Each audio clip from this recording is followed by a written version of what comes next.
Good morning everyone, welcome back to my channel good Times with Tanima.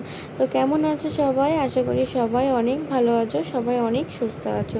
তো দেখো, আজকে অনেক দিন পর নতুন একটি বড় ব্লগ নিয়ে তোমাদের সামনে এসেছি। দেখতেই পারছো আমি চলে এসেছি আমাদের নতুন বাড়িতে। এসে আমি আমার এই ঘরটা সুন্দর করে গুছিয়ে নিয়েছি, যদিও মা সকালে ঝাড় দিয়ে মুছে নিয়েছে। আমি এসে জাস্ট ঘরটা একটু সুন্দর করে গুছিয়ে নিয়েছি। তো আমি ঘুম থেকে উঠেছি তখন প্রায় 6:55 বাজে, 7টা বাজতে যায়। তো এই ঘুম থেকে উঠেই আমি ওই বাড়িতে সবকটা ঘর সুন্দর করে গুছিয়ে রেখে এসে লেবু জলটা খেয়ে আমি এই বাড়িতে এসেছি। আসার পর মাকে একটু হেল্প করে দিচ্ছিলাম সব কাজে। এই ঘর টরগুলো সুন্দর করে গুছিয়ে নিয়েছি এবং ঝাড় দিয়ে দিয়েছি, মা মুছে নিয়েছে। আর এটা দেখো মা বাবার ঘর, এটাও সুন্দর করে গুছিয়ে নিয়েছি আর মা মুছে নিয়েছে। এই যে আমাদের ঠাকুর ঘর, যেহেতু মা বাবার ঘরেই ঠাকুর ঘর মানে ঠাকুরের আসনটা, সেজন্য মা বাবার ঘরটা প্রত্যেক দিনই মুছতে হয়। আর দেখো এই যে দিদির ঘরটাও সুন্দর করে গুছিয়ে নিয়েছি।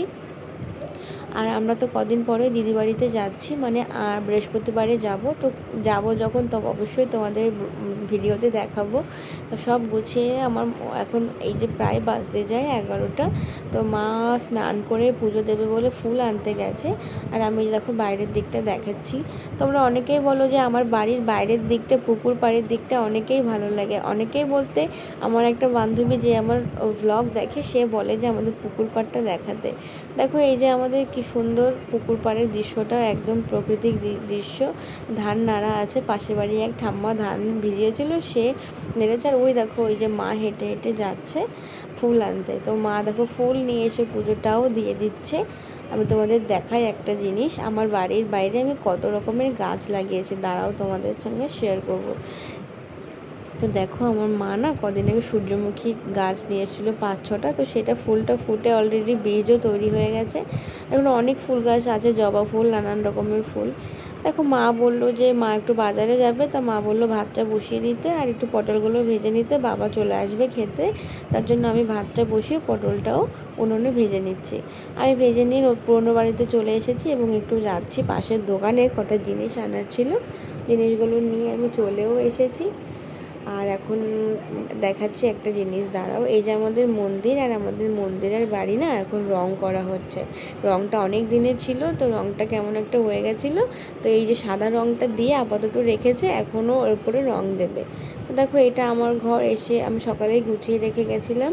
আর এই যে দেখিয়ে দিচ্ছি একবার। আমার না ঘর গোছাতে অনেক ভালো লাগে, সব সময় টিপটাপ। চলো তাহলে স্নানটা করে এসে তোমাদের সাথে আবার কথা হবে।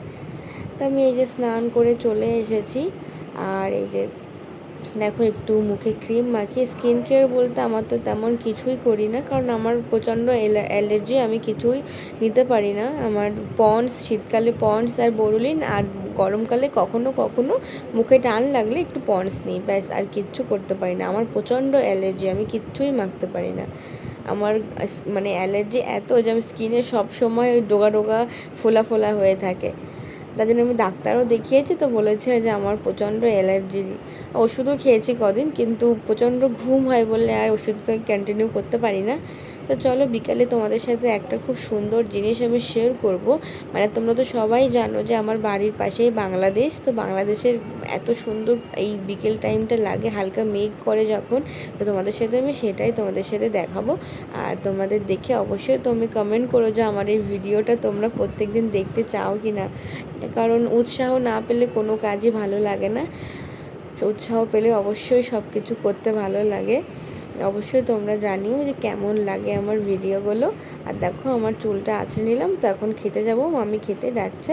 তো আমি তোমাদের সাথে বিকালে আবার কথা। দেখো বিকাল হয়ে গেছে, একটু শুয়েছিলাম দুপুরে খাওয়ার পরে। তো এখন বিকালবেলা তোমাদেরকে যেহেতু বলেছি আমি দেখাবো সুন্দর দৃশ্যটা বাংলাদেশের, কিন্তু আজকে যেহেতু মেঘ নেই তাই ভালো করে করতে পারিনি, তবে যতটা পেরেছি আমি করেছি। দেখো ওই যে যে গাছপালাগুলো দেখতে পাচ্ছ না, ওইটাই কিন্তু বাংলাদেশ ওপারে, আর এটা আমাদের বাড়ি। এতটাই কাছে থাকি আমরা বাংলাদেশের। আর একটু কাছে গিয়ে তোমাদের দেখাবো। নদীটা তোমরা দেখতে পারছো কি না ঠিক বুঝতে পারছি না। তবু তোমাদের কাছে গিয়ে দেখাচ্ছি। দেখো এই যে নদীটা কচুরিপানায় ভর্তি, যেহেতু তার জন্য জল জল দেখা যাচ্ছে না, তবে ওই যে ওই পাড়ের যে গাছগুলো, যে ধান ক্ষেত দেখছো, ওগুলো কিন্তু সবই বাংলাদেশের। এই যে বাঁশগুলো দেখছো, যে যার সাথে কিন্তু তারকাটা দেওয়া আছে, এরপরেই কিন্তু আমাদের যাওয়া নিষেধ, ভারতীয়রা কিন্তু আর যেতে পারে না। আর দেখো এই যে বিএসএফ আমাদের রাজ্যে গিয়ে যে আমাদের সিকিউরিটি দেয়, সেটাই এই যে উনিই রয়েছে ওখানে। তো দেখো মেঘের কথা বলতে না বলতেই এত ঘন মেঘ চলে এলো, আর এত জোরে হাওয়া হচ্ছে, যেন মনে হচ্ছে দিনের বেলায় রাত নেমে এলো। ঠিক এই জিনিসটাই যদি তোমাদেরকে আমি দেখাতে পারতাম নদীর পাড়ে, তাহলে বুঝতে পারতে কতটা সুন্দর দেখায়। তো দেখো সন্ধ্যাও হয়ে এলো, আর এটা আমাদের মন্দিরের আসন ঠাকুরের। আমি এখন সন্ধ্যাটা দিয়ে নেব। আমাদের মন্দিরটা কিন্তু প্রায় 15 থেকে 16 বছর পুরনো, আর আমাদের মন্দিরটা কিন্তু খুবই জাগ্রত। আমাদের মন্দিরে কৃষ্ণ আছে, ভোলেনাথ আছে। তো অনেকে এসে আমাদের মন্দিরে অন্নপ্রাশন দেয় বাচ্চাদের, অনেক রকমের মানসিক করে, যখন সেটা সফল হয় এসে পুজো দিয়ে যায়। তো আমাদের মন্দিরে কিন্তু অনেক নিয়ম, আরতি করতে হয়। যদিও আজকে আরতিটা আমি করব না, আজকে শুধু সন্ধ্যাটাই আমি দেবো, আরতিটা ঠাম্মা করবে। আর আজকে বাইরে কিন্তু এখনও তুমুল জোরে বৃষ্টি এবং ঝড় হয়েই যাচ্ছে।